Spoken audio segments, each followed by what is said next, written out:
Usually the first thing you will start experiencing, you stay in prayer till you gain what is called a note of victory. The old timers used to call it praying through. You stay, you don't leave. Intercession is not just starting praying for something, it is remaining committed to the project till the baby comes out of the womb. And there is a feeling that happens when a baby comes out of the womb. There is a different feeling when a woman is in a level pushing through. So you stay, you move into travail, and you get to a point where you can gain spiritual release, spiritual victory. And you know, it is at that moment that men of God come out, they speak. They speak to weather, they speak to on national issues, and it will happen. What we do is that we get up and speak like Elijah with no intercession as a backing. James said that man prayed earnestly that it will not rain. When he obtained the victory, now came out and saw Ahab and said, there will be no rain according to my word.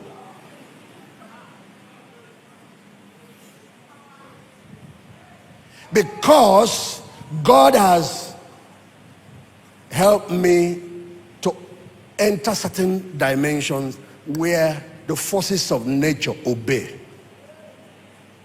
I had to understand how men in the Bible can say sun and moon stand still and he will obey. I had to. There are national issues, state issues that periodically I'm called upon, and the situation is so bad. It will require a creative work to solve that problem. I was called to a state where another state was created and they took away all their oil. And the state crashed. The state was a high flyer, crashed. The economy became bad. The situation was so bad. And I was there by the second day. I had crossed this boundary. God said, tell them, I want the people that rule the state to hear it, say it public, that I'm creating new oil wells for this state. And that is just the beginning. That he's also providing other resources, and they're going to find them before that year ends. You have to be mad to go and say that kind of thing. When the scientists are saying there is no oil found in the ground. It wasn't up to 2 months I've left. They found oil wells. And they started finding other solid minerals and all kinds of things. I have dealt with all kinds of life. You can imagine where they said we have not had rain for 3 years, for 4 years. There has been drought. I went to a part of the world where,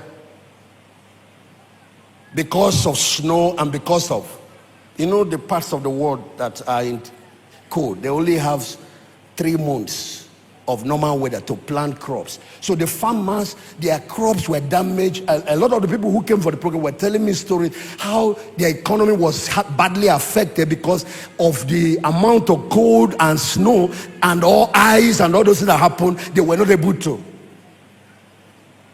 I went home and took it up because I have one more night with them. And I broke into that dimension. And God said, this time around, since they said they always have 3 months, this time around, give them double what they used to have at normal weather. So with that, they will get double the breakthroughs that they normally get in a year. And I came and announced a 6 months period where the weather will hang. And there will be nothing like snow or all those cool. And the farmers will do. And people believe God, so they went and made double plan. And that's exactly what happened.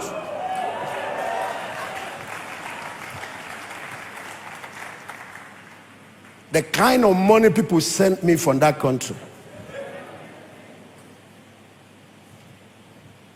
People who did not believe in God.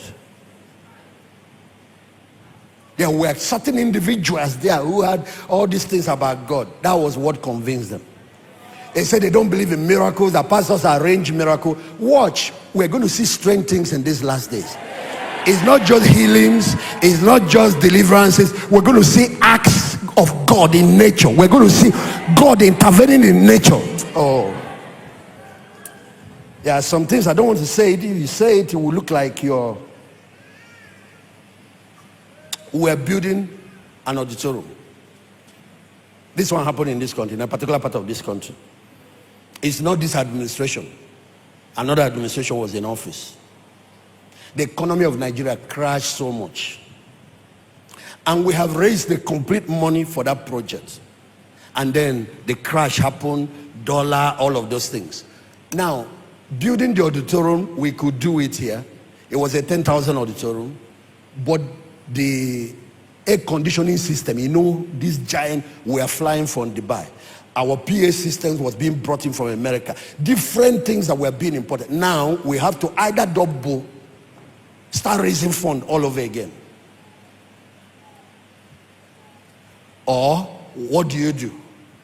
So I went to the Lord in prayer. You see, this foundational thing, access to the throne, is the beginning of every form of dominion. Spiritual, until you gain victory in the spirit, forget about it in the natural. And I hit that zone. So I'm talking about the zone of power. The first is that knowing that is beyond this world, that comes to your spirit. That point where you have risen beyond the problem that you are praying about, whatever it is, you get an assurance. Then there is a gift of faith.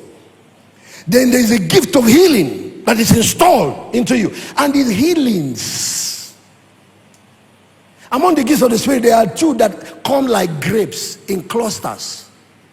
Other ones might come like fruits, like apple, orange, one. This one come in clusters. Gifts of healing is like that. Even when you have it, keep pushing. There are more to that gift. Gift of diverse kinds of tongues is like that. Then there is heavy spiritual authority. And spiritual authority works in 4 dimensions. First, the highest is having authority with God. God doesn't say no once a word leaves your mouth. The other is having authority before the forces of darkness. Jesus, I know. Paul, I know. Who are you?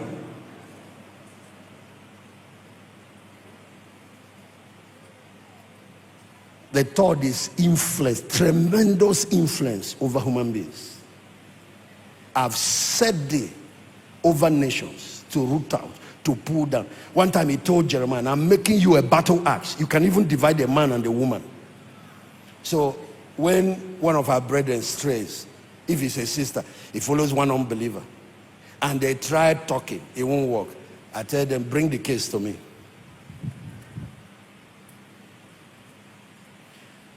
When I deploy what I deploy, the way they will separate, and sometimes it's violent separation, they so separate that the guy doesn't want to see her anymore, and she would not cry. I say, come back, oh, come back. A shepherd is supposed to have authority to keep the sheep because they stray. We're supposed to have the rod, the loving leadership, but we are supposed to have both the rod and the staff.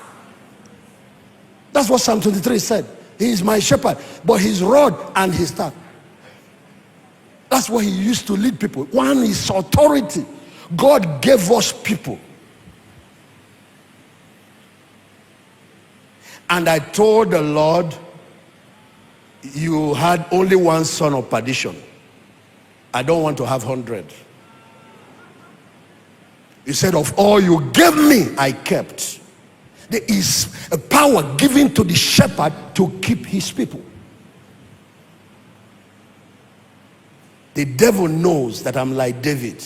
If you come after a sheep, you have to fight with me. You have to fight with the one that sent me. And he has tried many times. And I'll collect the sheep he thought he has captured from his mouth and still tear that his jaw. It's the shepherd's authority.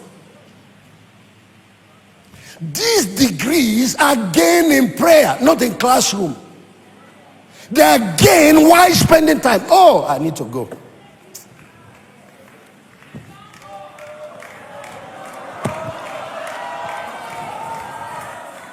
Don't worry. I say it's a project. It's a house that we are building. It's a house. Me and the apostle will have some, because there is their generation that will take the church to the finishing line. Yes. There is a generation of the fathers like Elijah that are beginning to go home. You see, Omopai go, and many of them, nobody stays here forever. My generation is the bridge. We are like John the Baptist to their generation.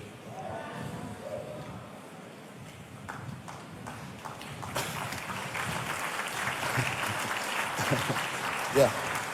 And God has blessed me. He gave me so much security. It shows me what my own role is, and I play my role and I'm happy. I step out of the way. I don't want to be what God did not make me. I don't want to go. I don't do that. Because the work that needs to be done requires teamwork. No one church can do it. No one minister can do it.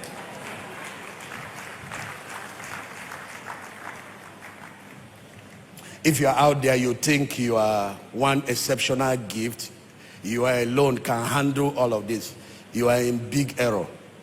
The Bible says he gave to the church apostles, prophets, evangelists, pastors, and teachers for the maturing of the saints, so that they can do the work of the ministry, equipping the saints to do the work of ministry. But if you follow the 7 reasons for giving us this ministry, you see that finally you get there. To bring the church to the fullness of the stature of Christ, one ministry gift cannot do it.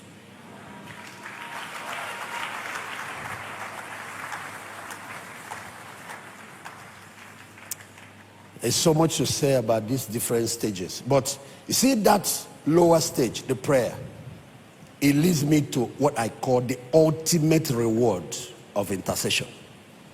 The ultimate reward is not the answer to prayer. Because if I actually want to show you the 7 things that happen there, the first is getting your prayer answered. It's not it. The ultimate reward is not getting utterance. You become a powerful oracle. You become an oracle of God. It's not it. The ultimate reward is not getting prophetic giftings and revelations. It's not it. The ultimate reward is not operating in power. These are different layers of reward. The ultimate reward is fusion, union, oneness with God.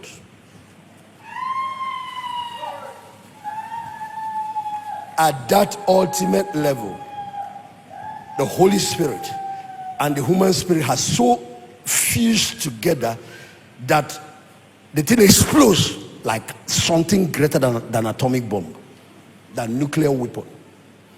The Bible said concerning Moses, Moses wist not, he did not know that the fashion of his countenance changed while he talked with God. The ultimate reward of intercession, you become a carrier of the Shekinah. You become a carrier of the glory. You become a carrier of God. The ultimate reward of intercession is not what your prayer accomplished, is who you became as a result of spending time with God. As we behold his glory, we are transformed into that same image, from glory to glory, even by the Spirit of God. That is what happened to Jesus at the Mount of Transfiguration. He got to that point, an explosion happened. Divinity swallowed mortality. The people that came with him, like Peter and John, could not recognize him again. He has, Paul said, he said that I might know him, after being in ministry for many years, that I might know the fellowship of his suffering. Then he mentions an ultimate thing he was looking for, that I may be made conform unto his death, and that I might carry the resurrection life and power. Is resurrection life. There is resurrection life.